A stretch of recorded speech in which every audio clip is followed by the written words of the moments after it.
इस वक्त हम ठाकुरगंज के महानंदा नदी पर मौजूद है। लगातार कल हुई मूसलाधार बारिश की वजह से ठाकुरगंज प्रखंड क्षेत्र के कई घरों पर बरसात का पानी घुस गया। कई नदियां उफान पर है, चाहे वो कनकई नदी हो, महानंदा नदी हो और मेची नदी हो। इस वक्त हम ठाकुरगंज के महानंदा नदी पर है और जहां पर पुल का निर्माण हो रहा था।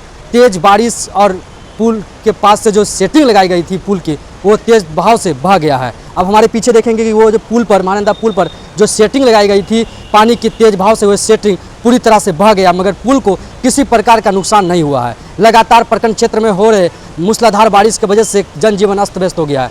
ग्रामीण क्षेत्र में जो निचले इलाके में बसे हुए लोग हैं, उनके घरों में बरसात का पानी घुस गया है। ठाकुरगंज के इस वक्त हम महानंदा नदी पर मौजूद है, जहाँ पर नए पुल का निर्माण हो रहा है। उस पुल के जो नीचे जो सेटिंग लगाई गई थी, वो सेटिंग तेज बहाव में पानी के वो पूरी तरह से बह गया है। हमारे पीछे आप देखेंगे वो सेटिंग है जो महानंदा पुल के नीचे सेटिंग लगाई गई थी, वो सेटिंग पूरा बह के पुल के सतह से दूसरी की तरफ आ गया। मगर इस दौरान पुल को किसी प्रकार का कोई नुकसान नहीं पहुंचा है, क्योंकि पुल विभाग के जो पुल निर्माण विभाग के पदाधिकारी भी यहाँ पर मुआयना करने के लिए आए थे। उन्होंने बताया कि पुल को किसी प्रकार की कोई नुकसान नहीं हुई है, मगर तेज बहाव के कारण जो पुल की सेटिंग थी वो बह गया है। गौरतलब है कि ठाकुरगंज प्रखंड क्षेत्र में कल हुए मूसलाधार बारिश की वजह से जनजीवन पूरी तरह से अस्त व्यस्त हो गया है। जो ग्रामीण क्षेत्र के जो निचले इलाके, जो नदी के आसपास रहने वाले लोगों के घर में बरसात का पानी जो घुस गया है। लगातार क्षेत्र में हो रहे मूसलाधार बारिश को लेकर पूरी तरह से जनजीवन अस्त व्यस्त है। कई नदियां उफान पर है और लगातार क्षेत्र में बारिश का अलर्ट भी जारी किया गया, चाहे वो पहाड़ी इलाके की बात करें या ग्रामीण इलाके की बात करें। सिलीगुड़ी क्षेत्र में भी लगातार कई दिनों से लगातार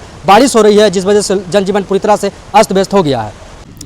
नहीं, अभी पुल का स्ट्रक्चर तो ठीक है, बाकी कोई ऐसा क्षति नहीं है, ठीक है। लोगों का आवागमन लगातार हो रहा है जो अभी हाँ, नहीं, ये ब्रैकेटिंग है, इसको करवा दे रहे हैं लोगों, अपना ये जाए नहीं किसी तरह का कोई। नीचे सतह पे जो लोहा सब काफी देखे तो तेज बहाव में बह गया था। क्या पुल को नुकसान हुआ उससे? नहीं, ऐसा कुछ नहीं है। वो शटरिंग मटेरियल रखा हुआ है, जो खोल रहे थे उसको जा करके ये